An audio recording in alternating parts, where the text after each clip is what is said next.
আচ্ছা ভাই, আমার একটা প্রশ্ন হলো যে ইসলাম ধর্ম অনুযায়ী যে বিধর্মী মানে অমুসলিম যারা যেমন হিন্দু বা বৌদ্ধ বা অন্য ধর্মের লোকেরা তাদের কি হত্যা করার কোনো বিধান আছে?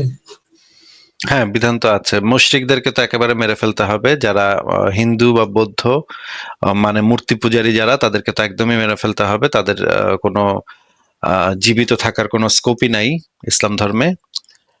কিন্তু যদি আহলে কিতাব হয়, মানে হচ্ছে গিয়ে খ্রিস্টান বা ইহুদি যদি হয়, তাহলে তাদেরকে বলা হয়েছে যে তাদেরকে জিজিয়া কর, অবমাননাকর একটা কর আরোপ করা হবে তাদের উপরে। অবমাননাকর এই কর আরোপের মাধ্যমে তাদেরকে বেঁচে থাকার সুযোগ দেওয়া হবে, কিন্তু তাদেরকে লাঞ্ছিত, অপমানিত, অপদস্থ অবস্থায় ইসলামী রাষ্ট্রে বেঁচে থাকতে হবে। আপনি কি সেই রেফারেন্স গুলা দেখতে চাচ্ছেন যেখানে আহ, বিশেষ করে মুশরিকদেরকে একেবারে মেরে ফেলতে বলা হয়েছে, আর আহলে কিতাবদেরকে আহ, বাঁচায় রাখা যাবে, কিন্তু কন্ডিশনের সাথে, কন্ডিশন ভিত্তিক বাঁচায় রাখা যাবে। জি ভাই, আমি একটা প্রশ্ন মানে একটা কথা বলি যে মানে আচ্ছা, একটা তাহলে ফ্রেন্ড আছে। প্রথমে আমরা সেই রেফারেন্স গুলা একটু দেখে নিই, রেফারেন্স গুলা আগে একটু পড়ে নিই। আপনি কি এই হাদিসটা একটু পড়তে পারবেন? হ্যাঁ, হ্যাঁ। পড়েন তাহলে। যতক্ষণ পর্যন্ত মানুষ লা ইলাহা ইল্লাল্লাহ না বলবে ততক্ষণ পর্যন্ত তাদের বিরুদ্ধে কিতাল করতে আমি আদেশপ্রাপ্ত হয়েছি। রাসূলুল্লাহ সাল্লাল্লাহু আলাইহি ওয়াসাল্লাম আল্লাহই মানুষকে যে পর্যন্ত না আল্লাহ তাআলা ব্যতীত আর কেউ প্রভু নেই এ কথা স্বীকৃতি দিবে সেই পর্যন্ত আমি তাদের বিরুদ্ধে যুদ্ধ করতে আদিষ্ট হয়েছি। আর যে ব্যক্তি বলল আল্লাহ ব্যতীত আর কোনো প্রভু নেই সে আমার থেকে তার মাল ও রক্ত নিরাপদ করে নিল। আচ্ছা, এই হাদিসের অর্থটা কি যদি একটু বলতেন। এ, উম, রক্ত নিরাপদ করে নিল মানে জীবনটাকে বাঁচিয়ে নিল। আর যে নামালো ভাই, আপনার কথা কেটে কেটে যাচ্ছে, কথা বোঝা যাচ্ছে না। ঠিক আছে, আপনি বলেন তাহলে, আপনার যেটা বলার ছিল সেটা বলেন তাহলে। এসপি ভাই, যে আপনি মিউট মানে আমি আছেন? বলেন। হ্যাঁ, বলেন। যে এই যে তিনটা বলে জাল হাদিস হাদিস নাকি যেটা আছে সেখানে বলা হয়েছে যে যারা অমুসলিম তারা অনেক সুরক্ষিত থাকবে এবং তারা তাদের এই জিনিসগুলি রাখতে পারে ভালো করে, তাদের কোনো সমস্যা হবে না। না, এরকম কোনো কথা ইসলামে কোথাও বলা নাই যে মুসলিমরা সুরক্ষিত থাকবে। সুরক্ষিত থাকবে হচ্ছে আহলে কিতাবরা। যদি জিজিয়া, অবমাননাকর জিজিয়া করটা তারা দেয়, তাহলে সেই কন্ডিশনের উপর ভিত্তি করে তারা একটা সুরক্ষা পাবে।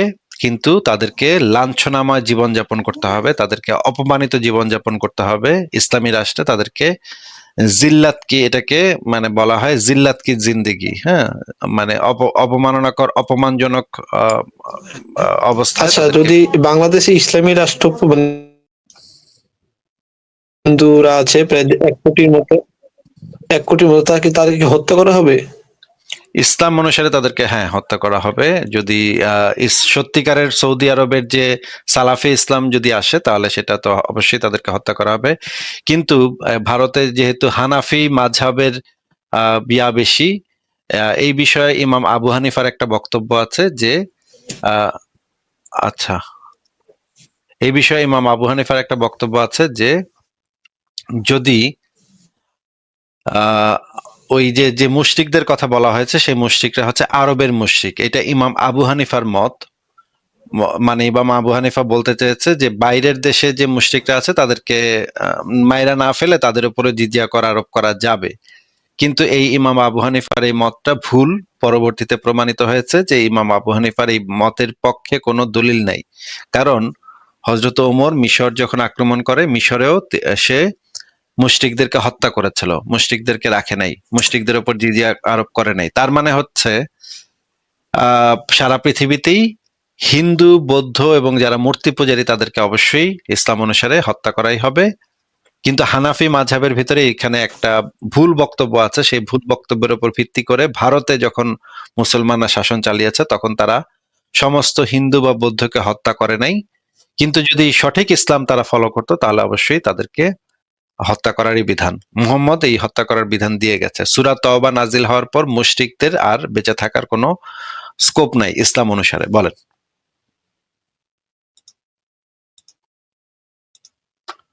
হ্যাঁ, এসপি ভাই বলেন। আচ্ছা, যদি হত্যা করে বিধান দিয়ে দিয়েছে তাহলে তারা কেন যে অমুসলিমদের কাছে গেল, কি তাই অমুসলিমদের না? কাছে গেল মানে? মানে যেমন ভারতবর্ষ বা অন্যান্য জায়গায় যে অমুসলিম বুঝলাম না যেমন আপনার কথা। ধর্মপ্রচার করতে আসলো, ধর্ম মানে প্রচার যেমন করতে তো আসে ভারতবর্ষে। নাই। ধর্ম প্রচার করতে তো আসে নাই। কোরআনে বলা আছে যে পৃথিবীর শেষ গৃহে পর্যন্ত আল্লাহর হুকুমত প্রতিষ্ঠিত না করা পর্যন্ত জিহাদ কিতাল চালাতে হবে। জিহাদ এবং কিতাল চালাইতে হবে। পৃথিবীর প্রত্যেকটা গৃহে যতক্ষণ পর্যন্ত আল্লাহর হুকুমত প্রতিষ্ঠা না হবে ততক্ষণ পর্যন্ত ইসলামী বাহিনী জিহাদ কিতাল করবে সারা পৃথিবীব্যাপী। প্রত্যেকটা ঘরের ভিতরে ইসলামের হুকুমত পৌঁছাইতে হবে, মানে ইসলামকে বিজয়ী করতে হবে প্রত্যেকটা ঘরের ভিতরে। এই কারণে তারা যখন এই যে বিধানগুলো জারি করছে, তারপরে মানে জিহাদিরা দেশে দেশে ছড়ায় পড়ছে এবং তাদেরকে মারকাট করে তাদেরকে ইসলাম গ্রহণে বাধ্য করছে। আচ্ছা, এসপি তো চলে গেল। বুঝলাম না, আপনারা মানে যারা যুক্ত হন তারা আহ, সঠিকভাবে মানে আপনাদের ইয়াটা উপস্থাপন করতে পারেন না, নাকি সমস্যাটা কি হয় বুঝি না। আপনার কথাও অনেক সময় বোঝা যায় না, আপনাদের কথা অনেক সময় আমি বুঝি না যে তাহলে গেল কেন, মুসলমানরা অন্য দেশে গেল কেন, এটা কেমন প্রশ্ন হইলো বুঝলাম না তো আমি। ধন্যবাদ আমাকে যুক্ত করার জন্য। আমি একটা ছোট্ট প্রশ্ন করার জন্য যুক্ত হলাম। সেটা হচ্ছে, অনেকের কাছ থেকে আমি শুনি, অনেক যারা ইসলামের আলেম ওলামা, খতিব, এনারা বলার চেষ্টা করেন ইদানিং যে নবী মোহাম্মদ নাকি সেকুলার ছিলেন। কিন্তু আমি এই বিষয়টা খুঁজে পাই না, উনি কোন দিক থেকে সেকুলার ছিলেন? আপনি কি মনে করেন এটা?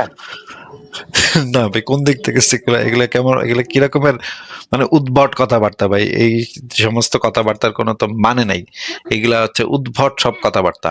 আমি আপনাকে আহমদুল্লাহর একটা ভিডিও দেখাচ্ছি। এই ভিডিওটার ভিতরে মানে পরিষ্কার করা আছে যে ইসলামে যে সেকুলারিজম, সেই জিনিসটা যারা বলে তারা কেন ভুল বলে সেটা আমি বলবো না, আহমদুল্লাহরে দিয়ে বলাই, আহমদুল্লাহ বলবে। আচ্ছা, আমরা একটু দেখি আহমদুল্লাহর বক্তব্যটা একটু শুনে নেই, আহমদুল্লাহ কি বলে শুনি, শুনেন। আজকাল আপনারা টেলিভিশন গুলোতে, টক শো গুলোতে, বিভিন্ন জায়গাতে দেখবেন কোরআন হাদিস বলে খুব বেশি। যারা নাস্তিক, বামপন্থী, আসলে কোরআন হাদিসকে বিশ্বাস করে না, মুসলমান দেশে মায়ের ভয়ে, পীরের ভয়ে ডাইরেক্ট কিছু বলে না, এরা অনেকে দেখবেন যে আজকালকে কোরআন হাদিসের কথা বলে। প্রসঙ্গত একটা কথা চলে আসে, যারা সরকার দলীয় সমর্থক, মনে কষ্ট নেবেন না, বিএনপি দলীয় সমর্থক যারা, ওনাদেরকেও শরীর কেটে আমরা লবণ দেবো ইনশাআল্লাহ যদি প্রয়োজন হয়। এখন সরকার যে ক্ষমতা আছে, ভুল সব তারাই হচ্ছে, এই জন্য সরকার সমর্থন বেশি করতেছি না। কিন্তু তাই বলে বিএনপি সমর্থন আমরা করি। আবার যখন বিএনপি ক্ষমতা আসবে, তারাও যদি উল্টাপাল্টা করে, অবশ্যই তার বিরুদ্ধে, অন্যায়ের বিরুদ্ধে আমাদেরকে কি করতে হবে, বলতে হবে। এটা আগে বলে নিলাম, কষ্ট পাবেন না, কিন্তু অন্যায় যে কথাটা সেটা বলতেই হবে। গতকালকে সারা দেশের সংবাদ ছিল যে গত পরশুদিন আমাদের প্রধানমন্ত্রী বলেছেন একটা সুন্দর কথা, আজকে আমার আলোচনার সাথে সংশ্লিষ্ট। কি বলেছেন উনি?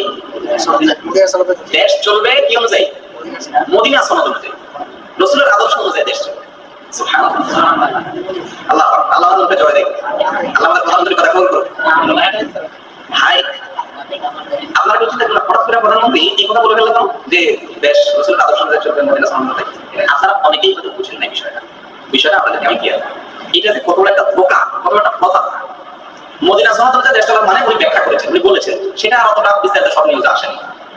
এটা ব্যাখ্যা হলো, মদিনা সনদে লেখা ছিল মদিনায় যত ধর্মের মানুষ বসবাস করবে, সেটা ইহুদি হোক, খ্রিস্টান হোক, মুশরিক হোক, মুসলমান হোক, সবাই যার যার ধর্ম পালন করবে এবং একে বিপদে পড়লে অন্য সহায়তা করবে, অর্থাৎ বন্ধু বন্ধু হয়ে কাঁধে কাঁধ মিলিয়ে একসাথে মদিনাতে থাকবে।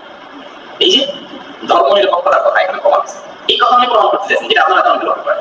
অর্থাৎ মদিনাতে রাসূল সাল্লাল্লাহু আলাইহি ওয়াসাল্লাম যেহেতু সব ধর্মের মানুষদের মধ্যে কি করছেন, একটা চুক্তি করছেন, অতএব আমরাও বাংলাদেশে কি করবো, হিন্দু মুসলিম ভাই ভাই জগাখিচুড়ি হয়ে আমরা পূজা যাবো, ওরা ঈদে আসবে, একটা মিউচুয়াল করে নির্ধারণ করে আমরা থাকবো, ধর্ম নিরপেক্ষ থাকবো, সাম্প্রদায়িক থাকবো। এই কথাটা হলো মূল কথা, কিন্তু স্লোগানটা হলো কি, মদিনা সনদ অনুযায়ী দেশ।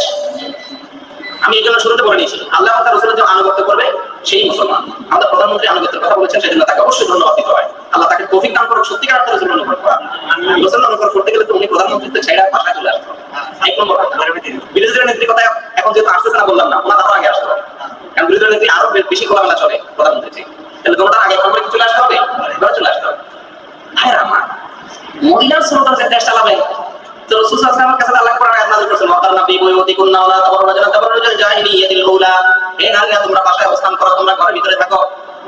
আর যদি বের হতে হয়, কোনো প্রয়োজনে চাকরি করতে হয়, ব্যবসা করতে হয়, নারীর জন্য বাইরে হওয়া নিষেধ নয়। সে যদি দরকার হয়, তার ইনকাম করার জন্য অবশ্যই যাবে, অবশ্যই ব্যবসা করবে, অবশ্যই চাকরি করবে। তবে ওয়ালা তাবাররাজনা তাবাররুজাল জাহিলিয়াতিল উলা, আগের যুগের মতো বর্বর ভাবে, নোংরা ভাবে, খোলামেলা ভাবে, ন্যাংটা অর্ধন্যাংটা ভাবে বের হবে না, বেহায়াপনার সাথে বের হবে না। এটা আল্লাহর নির্দেশ। এখন মদিনা সনদ যে আপনি দেশ চালাবেন, অথচ আল্লাহ দেখতেছেন না, তাহলে আপনার বসে যেতে হবে এক নম্বর। আপনার ছেলে আছে, তারা দেন একটা আর কথা আছে, তাদেরকে দেন। আপনি মেয়ে মানুষকে মারছেন, তাহলে আল্লাহ বাসায় থাকতে বলেছেন। নারীর বাসা বাইরে হবে কখন? যদি প্রয়োজন বা বিনা প্রয়োজনে বাইরে নিষেধ করা হবে। সমাজে পায় না। আপনার তো আজকে প্রধানমন্ত্রীর কোনো প্রয়োজন নেই, আপনি সারা দেশে বহুত লোক আছে, আপনার দলেই আছে, আপনার ঘরেই আছে, আপনার ছেলে মানে না। একই কথা বিরোধী নেত্রীর ব্যাপারেও প্রযোজ্য হয়, আরো বেশি প্রযোজ্য হয়। প্রধানমন্ত্রীর সাথে বিরোধী নেত্রীর চলাফেরা আরো বড় বেশি সমাজে পায় না। প্রধানমন্ত্রী এই কথাটা প্রসঙ্গে আমি বলতে চাই, মদিনা সনদ কি আপনারা জানেন? কেউ জানেন মদিনা সনদ কি?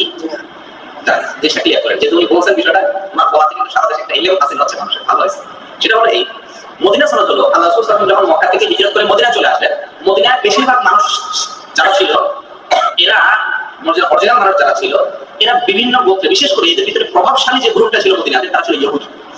এরা ছিল কি? ইহুদি। ইহুদিদের বিপরীতে যে মানুষগুলো ছিল, তারা অত বেশি চালাক চতুর ছিলেন না। ইহুদিরা মদিনার লোক না, এরা বাইরে থেকে এসে মদিনা খুঁটি কাটছিল, গাইরা মদিনাটাকে কবজা করে নিয়েছে, বুঝলেন না? এখন মদিনার যে মানুষগুলো, তারা কিন্তু রাসূল সাল্লাল্লাহু আলাইহি ওয়াসাল্লামকে মদিনাতে, তারা মুসলমান ছিল ইহুদিরা। পরবর্তীতে রাসূল আকরাম সাল্লাল্লাহু আলাইহি ওয়াসাল্লাম যখন মদিনায় এসে দেখলেন যে এখানে কিন্তু ইহুদিদের পাওয়া, যদিও বেশিরভাগ মানুষ আমার সাথে আছে, কিন্তু এরা সহজ সরল, আর আমি আসছি বাইরের থেকে, আমি কোনো বুঝতেছি না। এখন যেহেতু ইহুদিরা আছে, প্রচুর অর্থ সম্পদ, পুরাই দেশটাকে নিয়ন্ত্রণ করে। রাসূল আকরাম সাল্লাল্লাহু আলাইহি ওয়াসাল্লাম দেখলেন একসঙ্গে দুই শত্রুর বিরুদ্ধে কি করা যাবে? লড়াই করা। একদিকে মক্কার মুশরিক শত্রু, আর একদিকে মদিনার ইহুদি, দুই গ্রুপ না? মদিনার ইহুদি ছাড়া বাকি যারা আছে, তারা বেশিরভাগ কি হয়ে যাচ্ছে? মুসলমান হয়ে যাচ্ছে। তাহলে বাকি দুই গ্রুপ, এক হলো মক্কার মুশরিকরা, যারা মক্কা থেকে বের করে দিয়েছে আমাদেরকে, আর এক হলো মদিনার কারা? ইহুদি। আল্লাহ রাসূল সাল্লাল্লাহু আলাইহি ওয়াসাল্লাম চিন্তা করলেন, মুশরিক আর ইহুদি, এই দুটোর ভিতরে কোনটা ভালো? আমরা বলেন খারাপ তো কোনটা? খারাপের ভিতরে আবার ভালো মন্দ আছে, তুলনামূলক বেশি খারাপ কি? মুশরিক। কারণ মুশরিকদের কোনো নবী নেই, মুশরিকরা এখন আসমানি কিতাব বিশ্বাস করে, ইহুদিদের তো একটা নবীর উপর বিশ্বাস করে, আসমানি কিতাব বিশ্বাস করে। কাফেররাও, তারাও কোনটাও কাফের, কিন্তু কাফেরের ভিতরে তুলনামূলক মন্দের ভালো ইহুদিরা। কাদের তুলনায়? মুশরিকদের তুলনায়। রাসূল আকরাম সাল্লাল্লাহু আলাইহি ওয়াসাল্লাম তখন কি করলেন? মুশরিকদের বিরুদ্ধে অবস্থান নেওয়ার জন্য ইহুদিদের সাথে চুক্তি করলেন। কি করলেন? এই চুক্তির নাম কি? মদিনা সনদ। এই চুক্তিতে অনেকগুলো কথা লেখা ছিল, তার ভিতরে একটা কথা এটাও লেখা ছিল যে মদিনাতে যত ধরনের মানুষ থাকবে, সবাই যার যার ধর্ম কি করবে? পালন করবে। একের উপরে বিপদ আসলে আমরা সবাই তার সাহায্য করবো, আবার আমাদের উপরে বিপদ আসলে তারাও আমাদের সাথে কি করবে? সাহায্য করবে। মদিনার বাইরের কোনো লোককে আমরা কি করবো না? সহযোগিতা করবো না। এই দেশটা রক্ষা করার জন্য আমরা সবাই সম্মিলিত ভাবে মিলেমিশে থাকবো এবং কাজ করবো।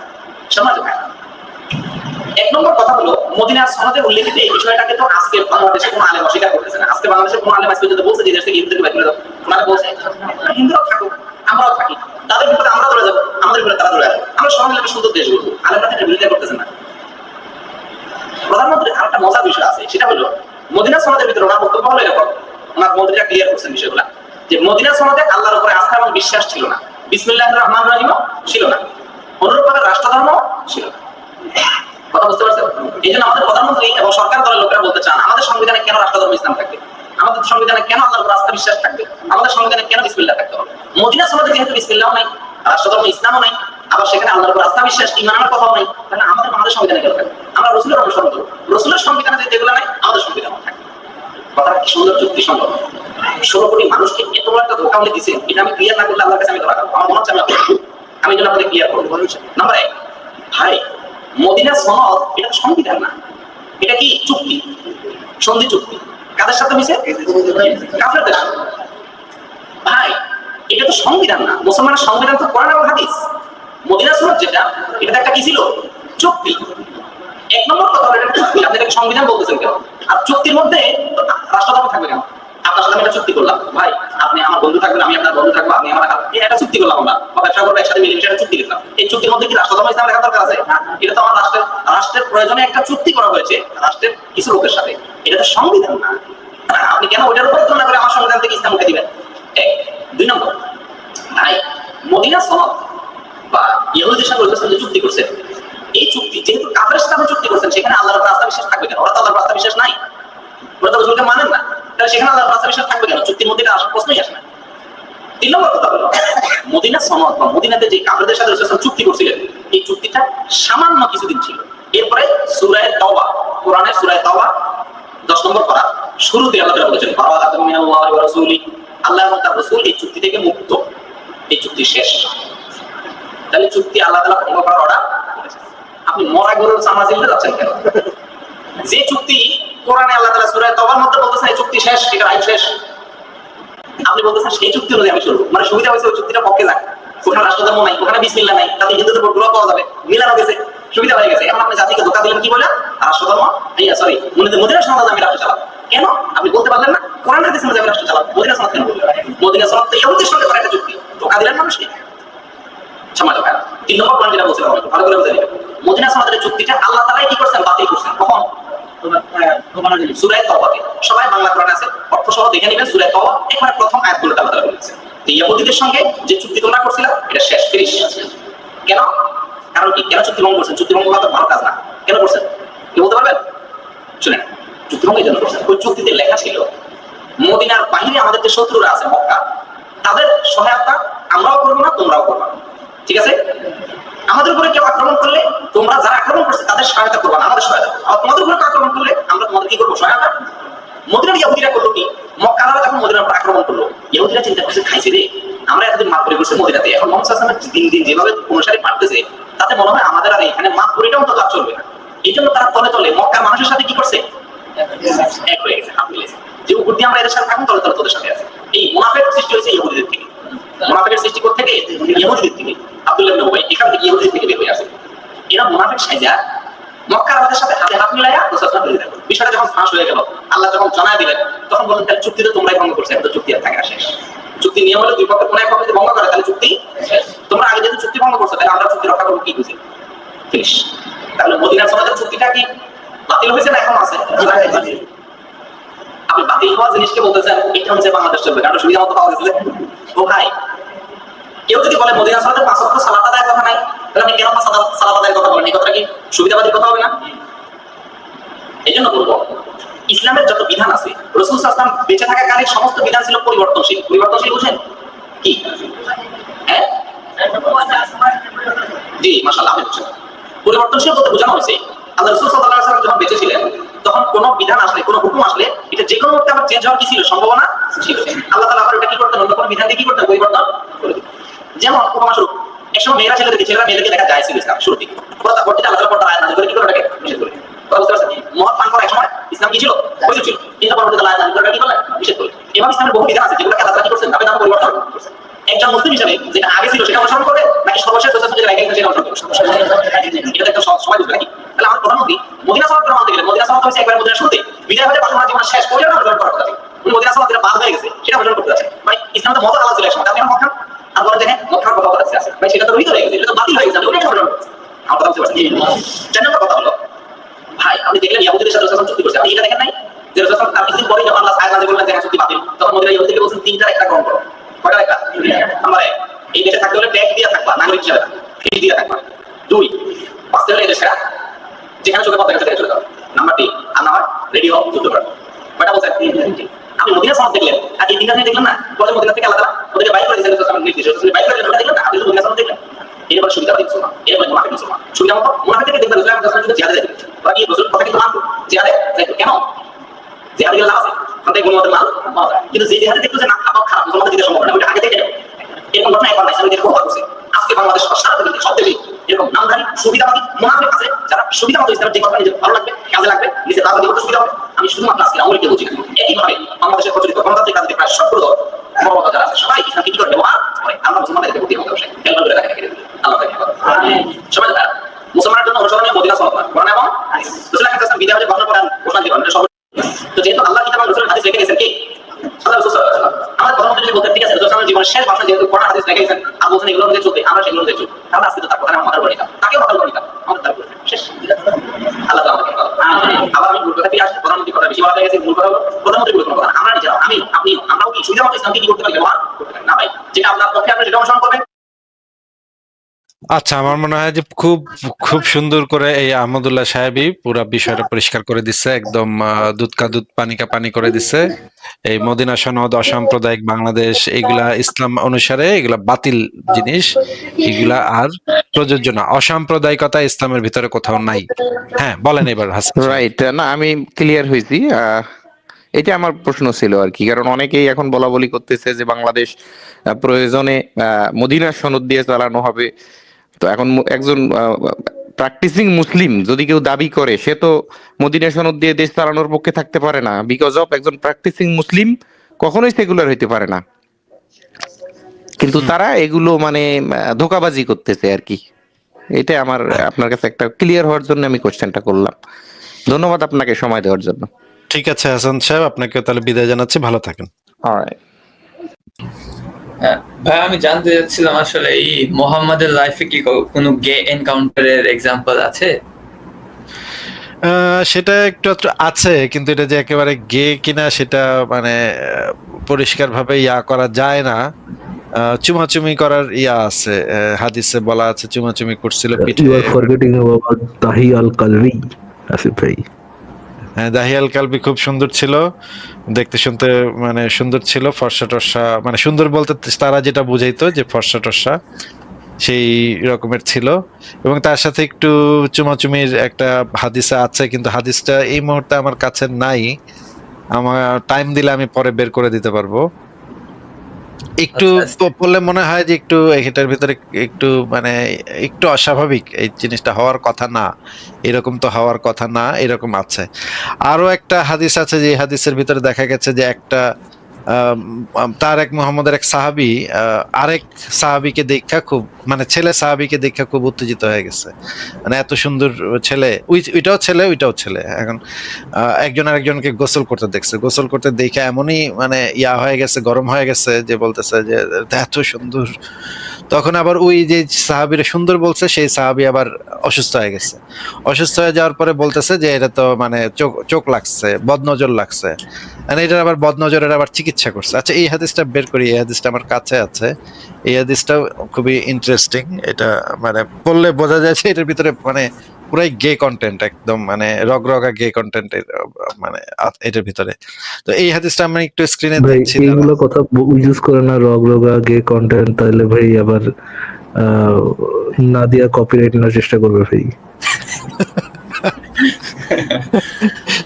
দেখি দেখি আমরা এই হাদিসটা একটু পড়ি দেখি। এখানে দেখেন, সুনানে ইবনে মাজা 3509 নম্বর হাদিস। এখানে যে জিনিসটা বলা হচ্ছে, আমের ইবনে রবিয়া সাহল ইবনে হুনাইফের নিকট দিয়ে যাচ্ছিলেন, মানে সাহল তার পাশ দিয়ে যাচ্ছিল, তিনি তখন গোসল করছিলেন, মানে এই সাহল তখন গোসল করতেছিল। আমের বলেন, আমি এমন খুবসুরত সুপুরুষ দেখিনি, এমনকি পর্দানসীন নারীকেও এরূপ সুন্দর দেখিনি যেমন আজ দেখলাম। মানে ওই ব্যাটারে গোসল করতে দেখা নিশ্চয়ই কি কি দেখছে আল্লাহ জানে, আল্লাহ ভালো জানে, কোন কোন অঙ্গ প্রত্যঙ্গ দেখছে আল্লাহ ভালো জানে ভাই, আমি তো বলতে পারতেছি না। কিন্তু এখানে এই গোসল করতে দেখাচ্ছে, ব্যাটারে গোসল করতে দেখা এই ব্যাটারও এমন মানে ভাল লাগছে, এত সুন্দর লাগছে রে ভাই, একদম মানে সে একেবারে গরম হয়ে গেছে আর কি, পুরোই বোঝা যাচ্ছে যে সে গরম হয়ে গেছে। এখন এই এমন খুবসুরত সুপুরুষ দেখিনি, এমনকি পর্দানসীন নারীকেও এরূপ সুন্দর দেখিনি যেমন আজ দেখলাম। অতঃপর কিছুক্ষণের মধ্যে সাহল বেহুশ হয়ে গেলেন। তাকে এই সাহল ওই যে গোসল করতেছিল, সে বেহুশ হয়ে গেল। তাকে নবী সাল্লাল্লাহু আলাইহি সাল্লামের নিকট নিয়ে যাওয়া হলো এবং তাকে বলা হলো, ধরাশয়ী সাহলকে রক্ষা করুন। তিনি জিজ্ঞেস করলেন, তোমরা কাকে অভিযুক্ত করছো? তারা বলল, আমের ইবনে রাবিয়াকে। তিনি বললেন, তোমাদের কেউ বদনজর লাগিয়ে তার ভাইকে কেন হত্যা করতে চায়? তোমাদের কেউ তার ভাইয়ের মনোমুগ্ধকর কিছু দেখলে, তার ভাইয়ের মনোমুগ্ধকর কিছু দেখলে, মানে কিছুটা কি সেটা তো আপনারা একটু চিন্তা করেন, ভাবেন এটা নিয়ে, আপনার হিকমা দিয়ে একটু চিন্তা করেন যে মনোমুগ্ধকর কিছু দেখলে যেন তার জন্য বরকতের দোয়া করে। অতঃপর তিনি পানি নিয়ে ডাকলেন, অতঃপর আমেরকে অজু করতে নির্দেশ দিলেন। তিনি তার মুখমণ্ডল, দুহাত কুনুই পর্যন্ত, দু পা গোছা পর্যন্ত এবং লজ্জাস্থান ধৌত করলেন। মানে এই আমেরের মানে যন্ত্র মেশিন পানি দিয়ে ধুইলো, হ্যাঁ, পানি দিয়ে ধোয়ার পরে অন্য কিছু ধুইছে, এগুলো ধুইছে সাথে, ওই যে এই জিনিসটাও মানে মেশিনটাও ধুইছে আর কি। এটা কি মোহাম্মদ নিজেই ধুয়েছিল নাকি? তাই তো পরে তো সেটাই বোঝা যাচ্ছে যে তিনি নিজেই ধুইলো আর কি। এখন ঘষে ঘষে কতটুকু ঘষে ঘষে ধুইছে এটা তো ভাই আমি বলতে পারবো না, যাই হোক। ভাই বেশি ঘষলে তো তাহলে অন্য কিছু হয়ে যাওয়ার সম্ভব। তারপর তিনি আমেরকে পাত্রের সকল পানি সকলের উপর ঢেলে দেয়। এই যে আমেরকে, তারপর ওই পানিটা নিয়ে আমের ওই ওই যে সাহলের উপর ঢেলে দেয়ার, এখানে একটা ভুল শব্দ আছে, সকলের উপর না, এটা হবে সাহলের উপর ঢেলে দেওয়ার নির্দেশ দিলেন। তিনি সাহলের পেছন দিক থেকে পানি ঢেলে দেওয়ার জন্য আমেরকে নির্দেশ, দেখেন আবার পেছন দিক থেকে, মানে সামনের দিক থেকে না, কিন্তু পেছন, সাহলের পেছন দিক থেকে পানিটা ঢেলে দেওয়ার জন্য আমেরকে নির্দেশ দেন। আর এই হাদিসের অর্থ কি, ব্যাখ্যা কি ভাই? এটার তো নানাবিধ ব্যাখ্যা হইতে পারে। এটা তো খুবই, আমার কাছে তো এটা খুবই সাংকেতিক হাদিস বলে মনে হচ্ছে এবং খুবই আচ্ছা ইঙ্গিতপূর্ণ আচ্ছা ভাই, হাদিস। হাদিসের নাম্বারটা আচ্ছা, কত, এটা তো নামটা কি ভালোবাসার জানি? নমুনা, ঠিক কিনা বলেন? এটা হচ্ছে ভালোবাসার নমুনা যুবক ভাইয়ারা, ঠিক কিনা বলো প্রিয় ভাইয়ারা?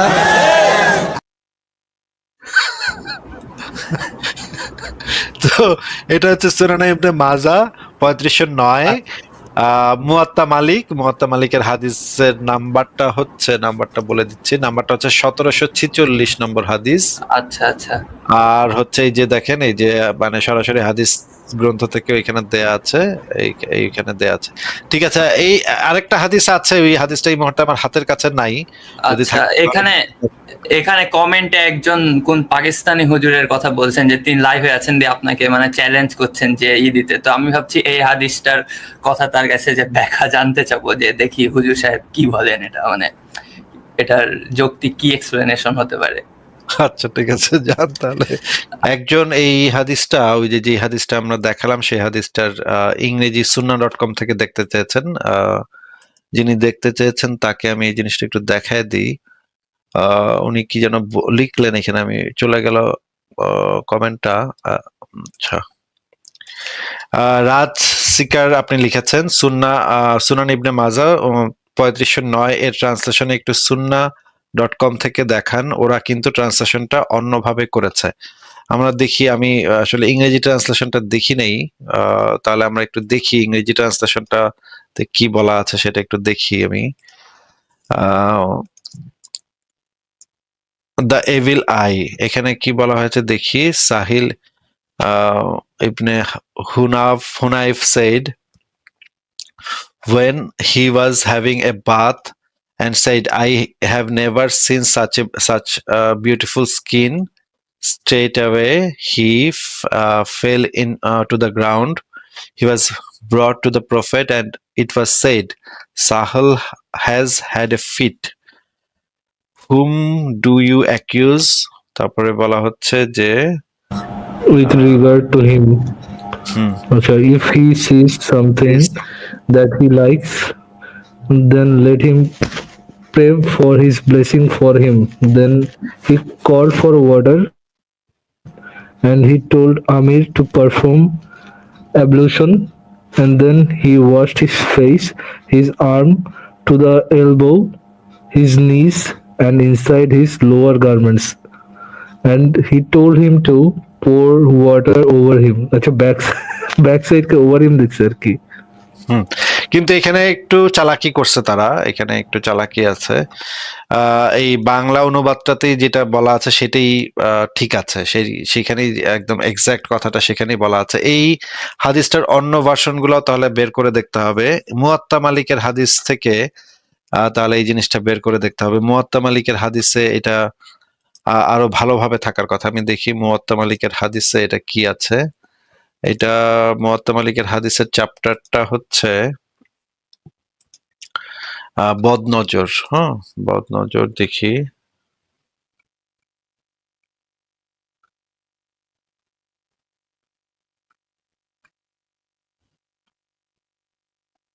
আচ্ছা, এটা নাম্বার হচ্ছে 50-র কাছাকাছি হবে।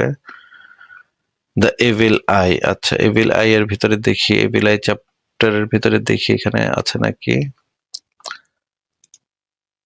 দাঁড়ান, এখানে ইয়াটাতে মানে মুয়াত্তা মালিকের হাদিস গ্রন্থে এই জিনিসটা আরো পরিষ্কার ভাবে থাকার কথা।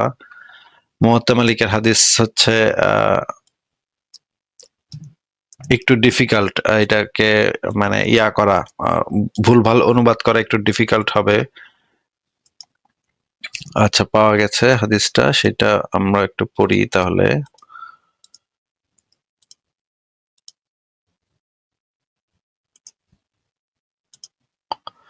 আচ্ছা, এটা হচ্ছে মুয়াত্তা মালিকের হাদিস গ্রন্থ থেকে একই হাদিস।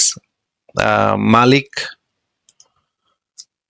related to me from Ibn Shihab that Abu Umama Ibn Sahal Ibn Hunayf said, Amir Ibn Rabia saw Sahal Ibn Hunayf doing a ghusl and said, I have not seen the like of what I see today, not even the skin of a maiden who has never been out of doors.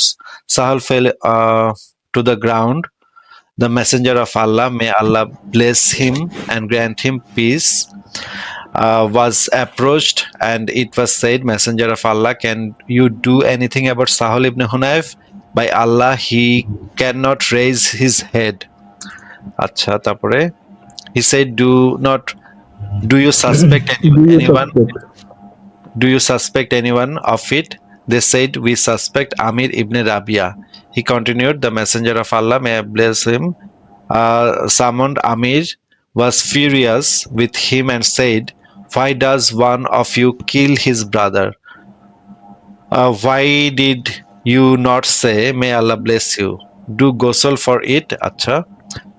Amir washed his face, hands, elbow, knees, and end of his feet and inside his lower garment in a vessel. Then he poured it over him, and Saul went off with the people, and there was nothing wrong with him. আচ্ছা, এখানেও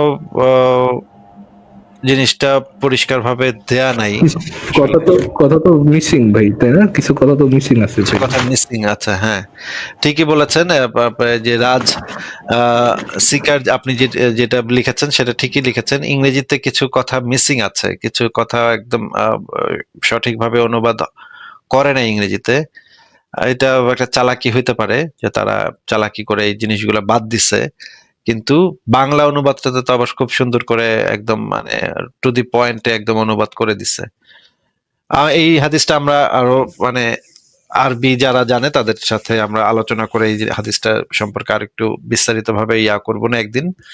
আমি দেখি যে যারা আরবি ভালো জানেন তাদেরকে একদিন নিয়ে এসে আমরা এই হাদিসটা নিয়ে বসবো এবং এটা নিয়ে আলোচনা করব। এটা খুবই ইন্টারেস্টিং হাদিস, এটা যেটা একটু গভীরভাবে বিশ্লেষণের দরকার আছে। আপাতত এই পর্যন্ত থাক। রাইট আছে ভাই, খুব গভীরভাবে বিশ্লেষণের দরকার আছে। আচ্ছা, ঠিক কথা হলো ভাই, আমি আসলে সকল প্রশংসা আল্লাহর। ভাই বলেন। না, আমি একটু কনফিউশনের মধ্যে আছি আর কি। না, আমি এখন পর্যন্ত না পুরোপুরি আস্তিক না পুরোপুরি নাস্তিক আর কি। তো আমার বেশ কিছু বিষয় নিয়ে একটু কনফিউশন আছে।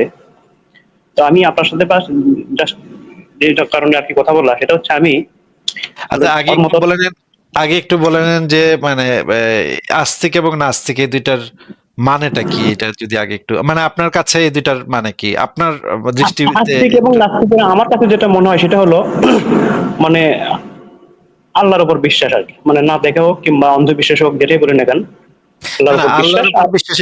এটা তো হইলো না আস্তিকের সংজ্ঞা, এটা তো ইসলামের বিশ্বাসের সংজ্ঞা হইলো।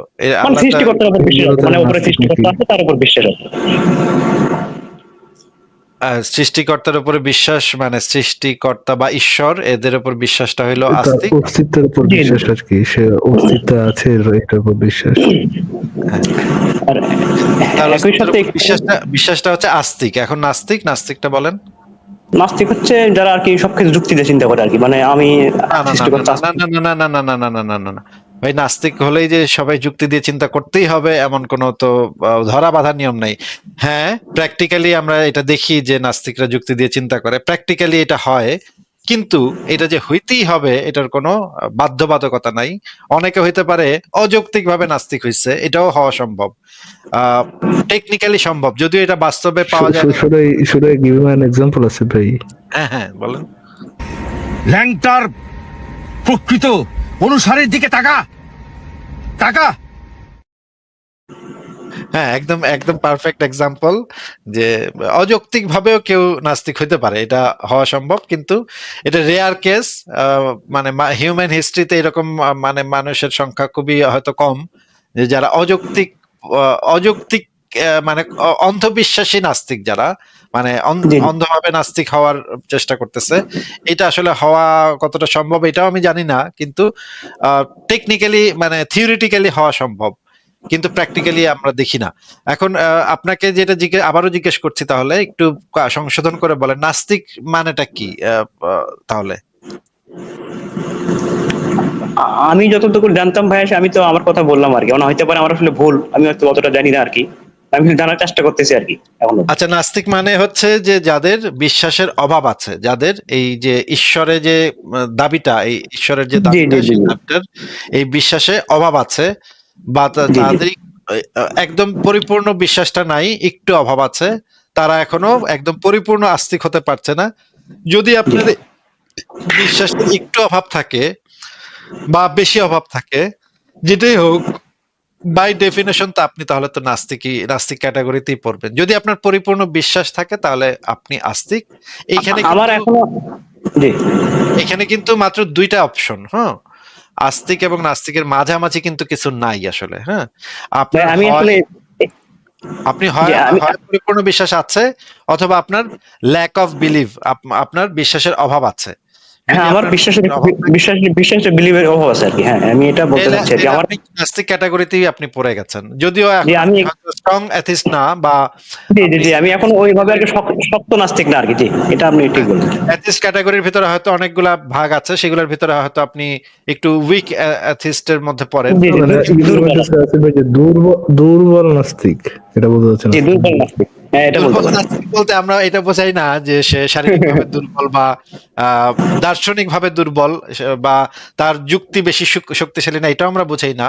আমরা বোঝাই যে এই তার যে এই মানে স্কেলটা, ওই স্কেলটাতে সে এমন একটা অবস্থানে আছে যে এটা হচ্ছে, যেটাকে আমরা দুর্বল বা উইক অ্যাথিজম হিসেবে চিহ্নিত করতে পারি। কিন্তু এটার মানে এটা না যে তারা দুর্বল, বা তাদের ফিলোসফি দুর্বল, বা তাদের চিন্তা ভাবনা দুর্বল, এটা আমরা বুঝাই না। হ্যাঁ, বলেন। ভাই, আমি এক্ষেত্রে আপনাকে একটু দুটা বিষয়ে প্রশ্ন করতে চাই, মানে জানতে চাই আর কি, প্রশ্ন না ঠিক। মানে যদি আমি আস্তিকের দিক থেকে চিন্তা করি, যে আল্লাহর প্রতি বিশ্বাস, আমরা দেখি যে পৃথিবী আসলে বৈষম্যপূর্ণ আর কি। আমার কাছে মনে হয় যেটা, ধরেন কেউ মানে অনেক বেশি ধনী, কেউ গরিব। তো আমাদের এখানে দেখি কি, মানে ধনীরা সর্বদাই গরিবদের উপর নির্যাতন, আক্রমণ, বিভিন্ন ভাবে নিপীড়ন করে। তো আমাদের এখানে যে সিস্টেম, তো আমরা দেখি যে গরিবরা বেশিরভাগ ক্ষেত্রেই তার যথাযথ মানে পায় না আর কি। মানে তার নির্যাতনের যে শিকার হলো, তার জন্য সাজা বা তার যে ইয়েটা, তার যতটুকু প্রাপ্যটা পাওয়া দরকার আসলে পায় না। তো এই ক্ষেত্রে তারা আসলে যে আস্তিকতা চিন্তা করে যে না, আমি এই যুগে যদি কোনো কিছু না পাই, মানে ওই রকম, তো আমি শেষ জীবনে বা কিয়ামতের সময় বা কবরে গিয়ে আমি এর এটা পাবো আর কি, ফলটা পাবো। তো এই ক্ষেত্রে আমার একটু কনফিউশন হয়, মানে এই কথাটা তো যৌক্তিক, মানে কেউ না কেউ হয়তো থাকতে পারে এডুকেশনের নির্যাতনের শিকার, তো হয়তো বা এটা শেষ এটা জীবনে একটা, কিভাবে এটা কিভাবে যৌক্তিক হলো আমি তো বুঝলাম না, যে কেউ না না না আমি কেউ থাকতে যৌক্তিক না, পারে। মানে যৌক্তিক না, আমি জাস্ট একটু চিন্তা করি আর কি, না এটা আমার আসলে একটু আমার মধ্যে খটকা লাগে আর কি, মানে এই আচ্ছা, ব্যাপারটা একটু। যদি ভাই, যদি ফর এক্সাম্পল আমি একটা বলি, একটা উদাহরণ বলি। ফর এক্সাম্পল ধরেন একটা পেডোফাইল, হ্যাঁ, পেডোফাইল মানে সে হচ্ছে বাচ্চার সাথে যৌনসঙ্গম করতে চায়, শিশুকালে, কিন্তু জি সে কোনোভাবেই পারতেছে না। শিশুকামী আর কি, সে কোনোভাবেই পারতেছে না কোন একটা শিশুরে নিয়ে তার মনের খাইশটা পূরণ করতে। সে কোন মানে সে মন থেকে আসলেও চায়, আপনি যতদূর কেউ একজন ব্যক্তি মন থেকে যতটুকু তার চায় যে তার তার অন্যায়, তারপর অন্যায় হলে যেটা বিচারটা চায়, ওই পেডোফাইল তার থেকে আরো অনেক গুণ বেশি চায় একটা বাচ্চা মেয়ের সাথে সোহবত করতে, কিন্তু সে জি জি জি। কোনোভাবেই পারতেছে না। তাহলে কি আমরা বলতে পারি এই জিনিসটা যৌক্তিক যে ওই ব্যক্তি মরার পর কোনো না কোনো একটা বাচ্চা মেয়ের সাথে সোহবত করতে পারবে? না, সেটা যৌক্তিক ঠিক না, কিন্তু দেখা যায় যে সে যদি আসলে এই যুগেও কোনোভাবে মানে ফেভার না পায়, ওই ক্ষেত্রে ফেভার না পায়, সেক্ষেত্রে একটু কেমন কেমন যেন লাগে আর কি। মানে জিনিসটা আসলে কিন্তু সামঞ্জস্য এটা হয় কি না। যৌক্তিকতা, কিন্তু এটা কি যৌক্তিকতার মধ্যে পড়ে যে না, আপনি যৌক্তিক পান কোনোভাবে নাই, না। আপনি ওকে, দেন এ- এটা এ- একটা ফ্যান্টাসি ভাই। এই যে আরো আপনি যেটা কথা বলতেছেন আরো একটা জিনিস ফারাজ ভাই, মনে করেন অনেক ভাই, আমার তো ভাই অনেক বছর ধরে খুব একটা মানে ইচ্ছা আছে মনের ভিতরে, খুব একটা ইচ্ছা যে আমি ইটালিয়ান একজন অ্যাক্ট্রেসের খুবই ফ্যান, বুঝছেন, মনিকা বেলুচি। এন্ড মনিকা জি বেলুচির আমার খুব ভালো লাগে ভাই, হ্যাঁ। এন্ড ভাই তো মানে পাইলাম না, তো কি কি করার, পাইলাম না তো, and যে এই যে পাইলাম না, হুম। বা ধরেন আমার আরেকটা খায়াশ ছিল যে ইলন মাস্কের মতো টাকা যদি আমার ব্যাংকে থাকতো, এইটা তো ভাই আমার খুব ভাল লাগতো। আমার কত সুন্দর সুন্দর গাড়ি কিনতাম, প্রাইভেট প্লেন কিনতাম, কিন্তু নাই ভাই, কি করব ভাই, পাইলাম না। কত অবিচার, পৃথিবীব্যাপী কত অবিচার, কত অন্যায়।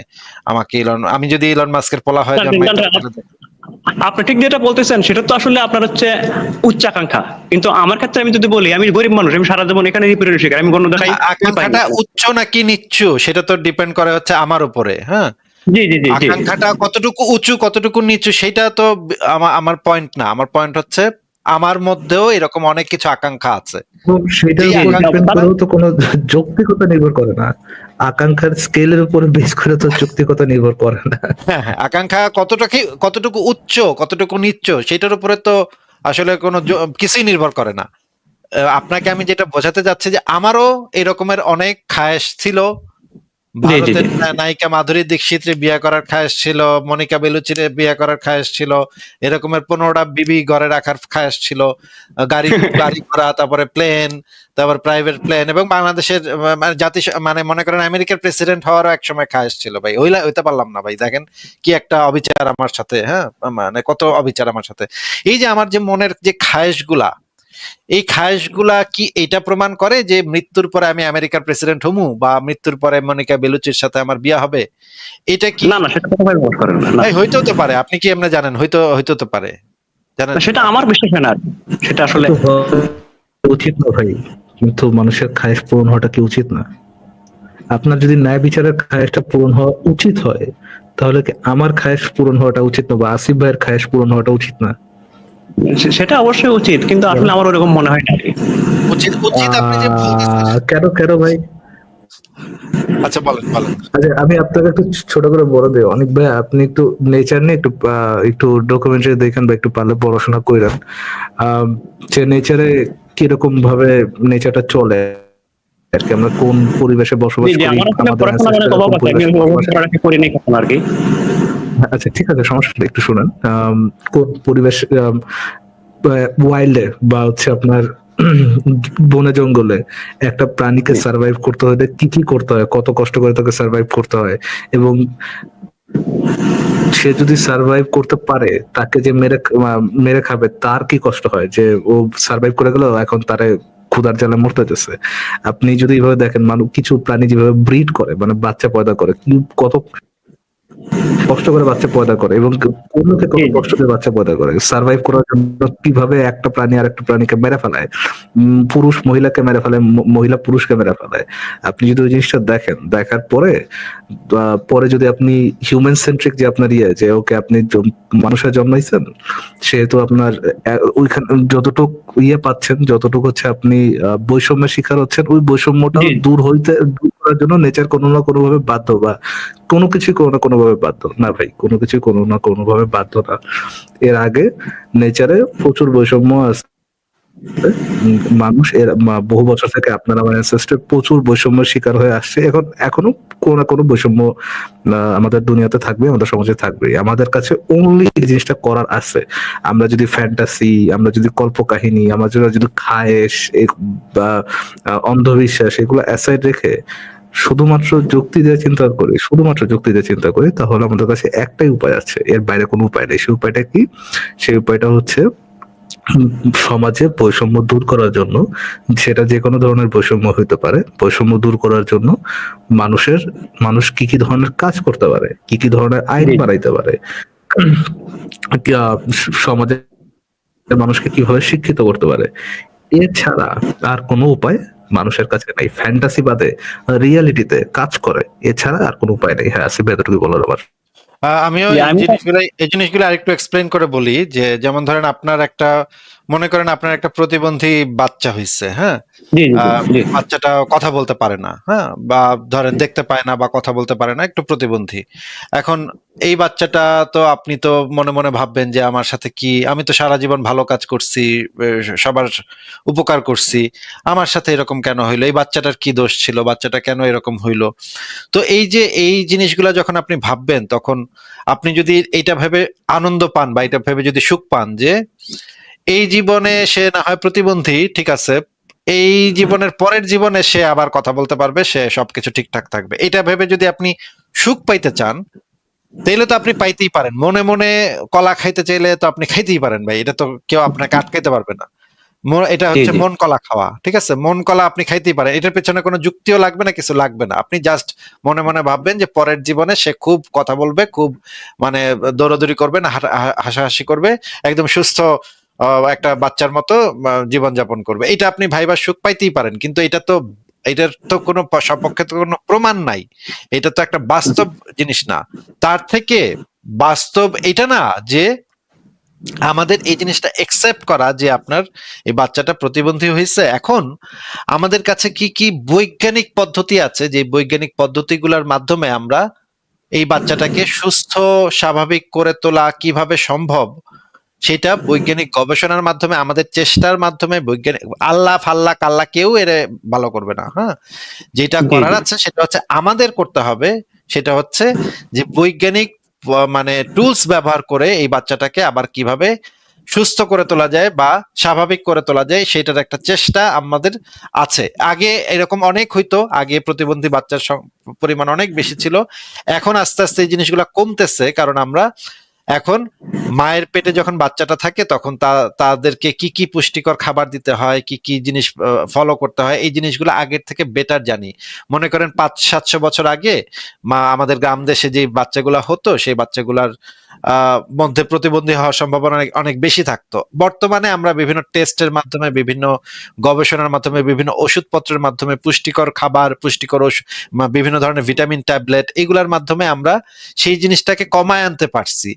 এবং আমরা আশা করি, আমরা চাই যে এই বৈজ্ঞানিক গবেষণা বা মানুষকে শিক্ষিত করার ইয়াটা যদি আমরা জারি রাখতে পারি, আগামী 200-300 বছরের মধ্যে আমরা এটাকে আরো কমায় আনতে পারবো। আমি নিশ্চিত যে বাংলাদেশেও গত 50 বছরে যেই মাতৃমৃত্যুর হার, শিশু মৃত্যুর হার, শিশুদের প্রতিবন্ধী হওয়ার যে মানে মানে পার্সেন্টেজটা, সেটা অনেকাংশে গত 50 বছরে কমানো গেছে, কিন্তু আগামী 50 বা 100 বছরে আরো কমানো যাবে আমি নিশ্চিত। কিন্তু এইটার পেছনে কোনো আল্লাহ ফাল্লাহ কেউ কিছু করে নাই ভাই, আমরা আমাদের নিজেরা সেই কাজগুলো করছি। যেমন ধরেন আপনি পার্বত্য চট্টগ্রামে বসবাস করেন, একবার সুনামি হইলো, এখন সুনামিতে আপনার পুরা পরিবার ভেসে গেছে, এখন পুরা পরিবার ভেসে গেছে, এখন আপনি কান্না করতেছেন যে সুনামি আমার মানে পরিবারকে নিয়ে গেল, এটা কেমন বিচার, এটা কেমন বিচার হইলো? এখন আপনি যদি এটা ভেবে সুখ পান যে পরকালে এই সুনামিকে ধইরা আল্লাহ পাক খুব পিটান দিবে, খুব পিটান পিটাবে, এই সুনামি নামক একটা অবাস্তব একটা মানে অনস্তিত্বশীল একটা জিনিসকে, যেটার কোনো আসলে সত্তা না, এটার কোনো সত্তাই না, এটাকে ধরে খুব পিটাবে আল্লাহ পাক। এটা ভাইবা যদি আপনি, এটা হচ্ছে বাচ্চাদের চিন্তা, যে বাচ্চারা যখন একটা ভারী জিনিসের সাথে ব্যথা পায়, তখন বাচ্চারা করে কি ওই জিনিসটাকে মারা শুরু করে। হ্যাঁ, মনে করেন একটা পুতুলে উষ্টা খায় পড়ছে, আমার ছেলেও এইরকম করে, মাঝে মাঝে উষ্টা খায় একটা পুতুলে পড়ছে, এখন পুতুলটাকে লাথি মারে, এই তুই আমাকে মারলি কেন? ধরেন এই যে বাচ্চারা যে এই কাজগুলা করে, যে বাচ্চারা তো আর জানে না যে এটার তো কোনো সেন্স নেই, এটাকে মারলেই কি আর না মারলেই কি।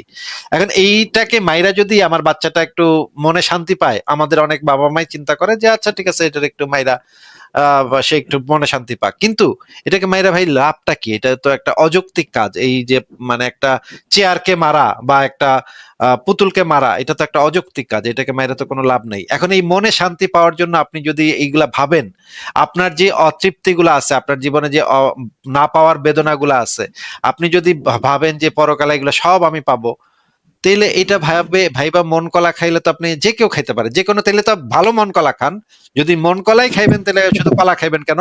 সবসময় আমি এটা বলি যে তাইলে পুরা ফলমূল সব খান, আপেল খান, কমলা খান, বাদ বাকি যেই ফল আছে সবগুলো একসাথে খায় ফেলেন আপনি। You want to say, babe, go for the biggest color. হ্যাঁ, হ্যাঁ। পারাস ভাইয়ের একটা কথা আছে, আপনি যখন এই মানে জান্নাতে যাবেন তখন আল্লাহকে আপনি মানে আপনার বউ হিসেবে চান, হ্যাঁ, তাহলে দেখেন, বা নিজেই আল্লাহ হয়ে যান, ঠিক আছে? তো ওটাই তো তাহলে ভালো, তাইলে ভালো No, choice। no ভাই, no ভাই, বউ হিসাবে তো চাই না, আমি আমার সন্তানের মা হিসেবে চাই। ও হ্যাঁ, সন্তানের মা হিসেবে চান। আল্লাহকে উনি পারাস ভাই আল্লাহকে প্রেগনেন্ট করতে চান, ঠিক আছে? এই যে মন কলা যখন খাইবেন তখন বড় বড় মন কলা খান, ছোট মন কলা খাবেন কেন? এখন কথা হচ্ছে যে কিন্তু ভাই এগুলা তো আলটিমেটলি মন কলাই, তাই না? আপনি যদি মনে মনে জি জি ভাবেন জি ভাই। যে মানে পরকালে এটা হবে, হইতেও তো পারে ভাই, হইতে হতে পারে, এটা আমি তো পাই নাই, আমার না পাওয়ার অনেক বেদনা আছে, পৃথিবীতে কত অবিচার টবিচার এগুলো আছে, এই জন্য তো আমার এটা তো উচিত আমার দেয়া, এগুলা আমার পাই নাই, পাইলাম না কেন? ইলন মাস্কের পোলা এত জন্ম হয়ে এত টাকা পাই গেল, আমি আমার বাপ হইলো চাষা, কিছুই পাইলাম না আমি, এটা কেমন কথা ভাই? কেমন বেইনসাফি? তাহলে আমারও তো জি তাহলে মরার পরে ইলন মাস্কের ঘরে আমার জন্ম হবে আবার, এটা ভাইবা যদি আপনি মন কলা খাইতে চান তাহলে তো ভাই কিছু করার নেই, কিন্তু এটা তো আলটিমেটলি মন কলা। জি ভাই, আমি আসলে প্রথম প্রশ্নের অ্যান্সার পাইছি, দ্বিতীয় প্রশ্নটা কি করবো ভাই? প্রথম প্রশ্নের ভিতরে আরো কয়েকটা জিনিস আছে, যেমন ধরেন ইসলাম কি, এই যে এই ইনসান আচ্ছা ভাই, ওই যে আপনি যে বাচ্চার ডেভেলপমেন্টের কথা বলেন, যে ধরেন বাচ্চা কোনো একটা স্পেশালিটি নিয়ে জন্মগ্রহণ করছে বা কোনো একটা ডিফিকাল্টিস নিয়ে জন্মগ্রহণ করছে, ওইটাকে আপনি যাচ্ছেন যে সায়েন্স দ্বারা কোনো একটা ইয়ে করে আম, আম, আপনার মেডিকেল ডেভেলপমেন্ট করে বাচ্চার একটা ভালো চিকিৎসা দিয়ে ওইটা বাচ্চাটাকে বেটার করার, সুস্থ করার একটা প্রসিডিওরের কথা বলতেছেন, তাই না? এইটা ছাড়া কি আরেকটা প্রসিডিওর কি ফলো করা যায় না আসিফ ভাই? ফর এক্সাম্পল, তো ভাই আলহামদুলিল্লাহ আমার যে জেনেটিক সমস্যা আছে এটা আমার ইমান বাড়াইছে। मेरे बच्चे शांत शांत हो जा, मेरे बच्चे शांत हो जा। इतनी तकलीफ मत ले, मुझे तकलीफ होती।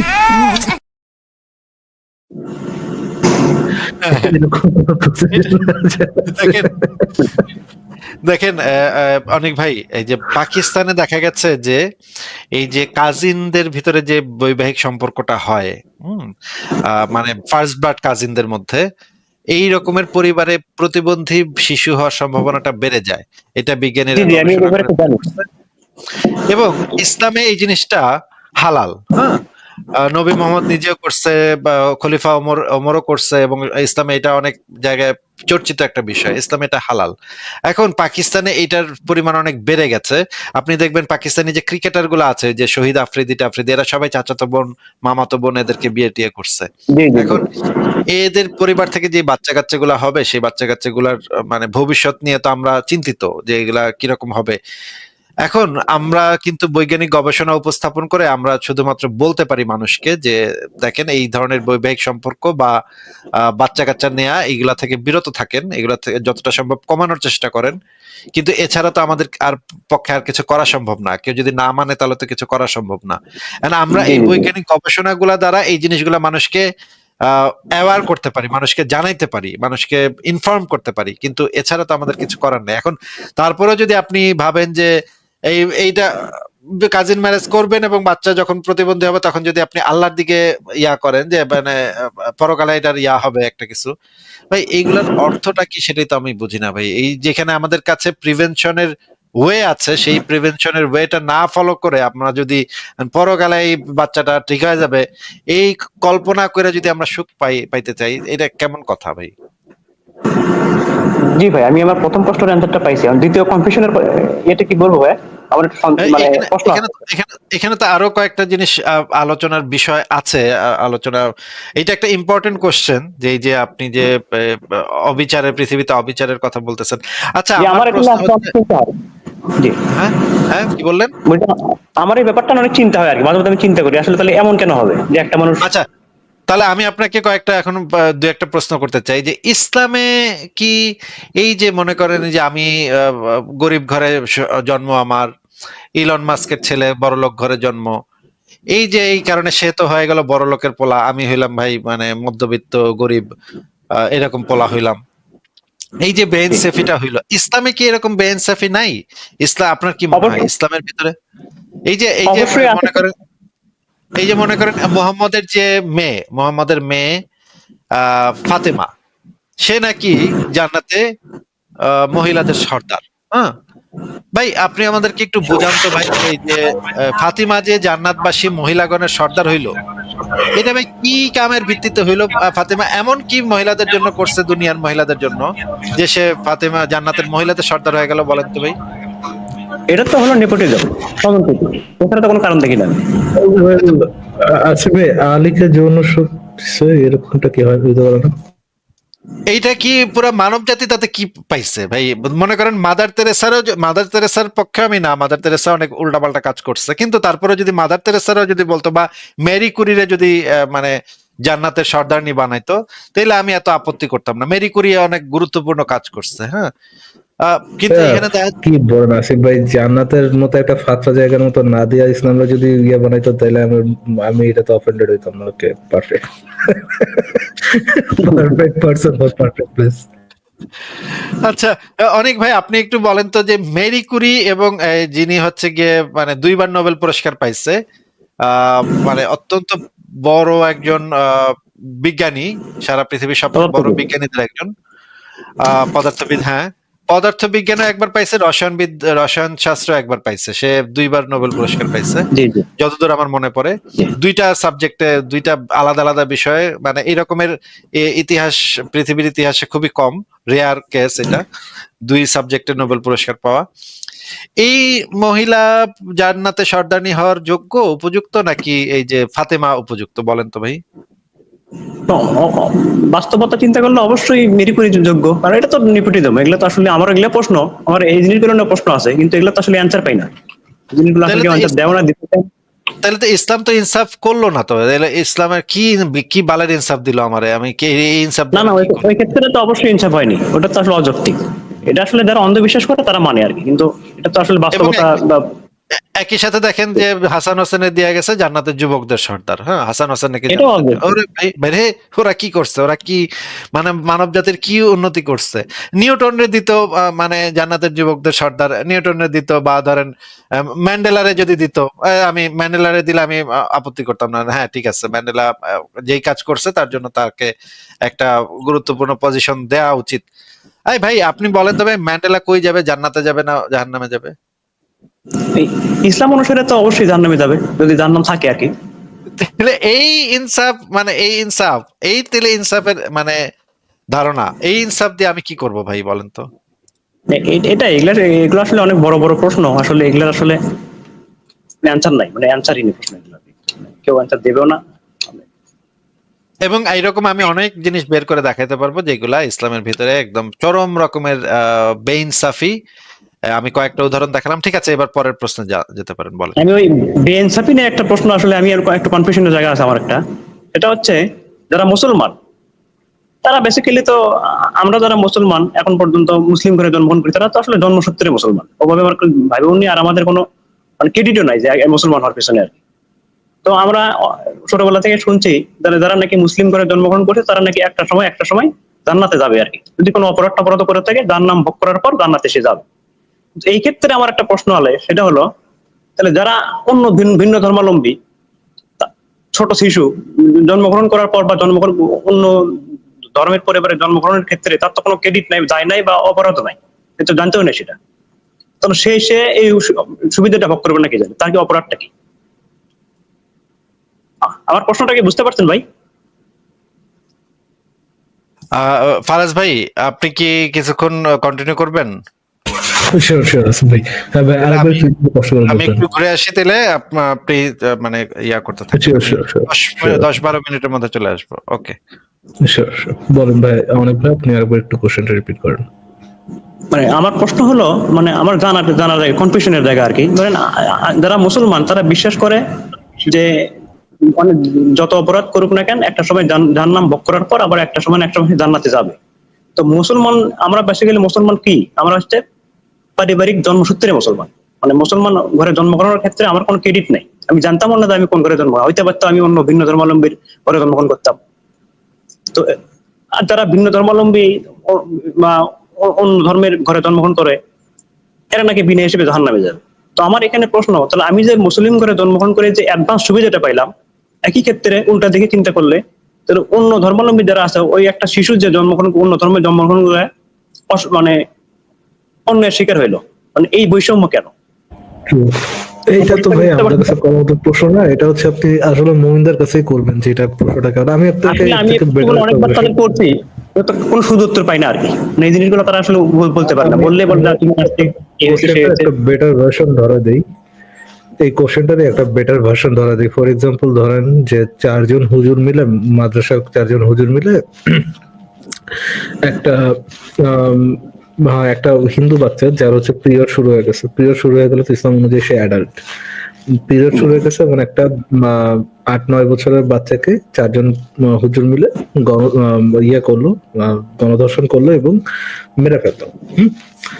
এখন ওই চারজন হুজুর মারা যাওয়ার পরে ওই বাচ্চাটাকে মারার জন্য ইসলামিক রুলসে অনেক উপর নিচে এসে তারপরে ধরলাম যে কিছুদিন ওই পাপের শাস্তি পাওয়ার আগ পর্যন্ত তারা জাহান্নামে থাকবে। তারপর আলটিমেটলি তারা কই যাবে? 4টা হুজুর ভাই যারা রেপ আর মার্ডার করলো, অনেকবার কই যাবে? 4জন হুজুর। এখন এই ব্যাপারে কোথায় যাবে? চারজন হুজুরকে কয়ে যাবে আমার এই ব্যাপারে আসলে আইডিয়া তো নাই। এখন আসলে আমি এই ব্যাপারে আসলে অত বেশি ইটি করি নাই ভাই। চারজন হুজুর যারা রেপ এন্ড মার্ডার করলো, তারা ওই রেপ এন্ড মার্ডারের শাস্তি পেলো জাহান্নামে। জাহান্নামে শাস্তি পাওয়ার পরে তারা কই যাবে? ওরা একটা সময় না একটা মানে ইসলাম অনুসারে জান্নাতে যাবে। এক সময় জান্নাতে যাবে। কিন্তু ওই যে বাচ্চাটা মারা গেল, রেপ হইতে তো মারা গেল, ওই বাচ্চাটা কই থাকবে ভাই সারা জীবন? ইসলাম তো বলছে সারা জীবন জাহান্নামে থাকবে, যদি জাহান্নাম থেকে থাকে আর কি। আপনি এই কোশ্চেনটা এভাবে করতে পারেন, আপনার ইচ্ছা, আপনি যেভাবে করছেন এভাবে করতে পারেন, আমি যেটা বলে দিলাম এভাবে করতে পারেন, ঠিক আছে? আমি আসলে এই প্রশ্নগুলো অনেকবার করছি হুজুরদেরকে, তারা ওই আর চোখে তাকাই, বলে যে তুমি নাস্তিক হয়ে যাচ্ছ, এত বেশি পড়াশোনার দরকার নাই, এই হয়েছে সে হয়েছে, এত বেশি বোঝার দরকার নাই, মানে এই জিনিসগুলো হাবি জাবি ভংসং বোঝায় আর কি। এগুলো আমি আসলে অনেক খারাপ লাগে, জিনিসগুলো আসলে অ্যান্সার পাই। ট্রু। ঠিক, আপনি যেটা পড়াশোনার বিরুদ্ধে বললেন যেটা, এই জিনিসটা আমি তাহলে আরেকবার একটু দেখাই। আবু বকর কোন ক্লাস পাস করেছিলেন? কে বলতে পারবেন? হযরত ওমর রাদিয়াল্লাহু আনহু কবে এসএসসি পাস করেছিলেন? হ্যাঁ, সাহাবীরা কে কি পাস জানা আছে? সাহাবীরা হলো মা পাস, মাদার পাস, উম্মি, উম্মুন মানে মা, উম্মিয়িন মায়ের পেট থেকে তারা যেরকম আসে ওইরকমই থাকে, কোনো কিতাবও পড়ে না, কোনো বিদ্যালয়েও যায় না, পড়ালেখা নাই, একেবারে উম্মি, মায়ের কোল থেকে যেমন আসছে তেমনই রয়ে গেছে, কোনো সার্টিফিকেট নাই। যেহেতু উম্মিদের মধ্যে কোরআন আসছে, আপনাদের অনেকের এই অন্তরের ভিতরে অনেক বই আছে আমি জানি, এত বই থাকলে কোরআন ঢুকবে না। আপনি এখন কল্পনা করেন যে আল্লাহ আমার এই হৃদয়ের মধ্যে কোনো বই নেই, সব আউট করে দিলাম, কোনো কিতাব নাই, কোনো বুক নাই, তোমার বুক, তোমার কোরআন এখানে ডাউনলোড করো। রাজি আছেন?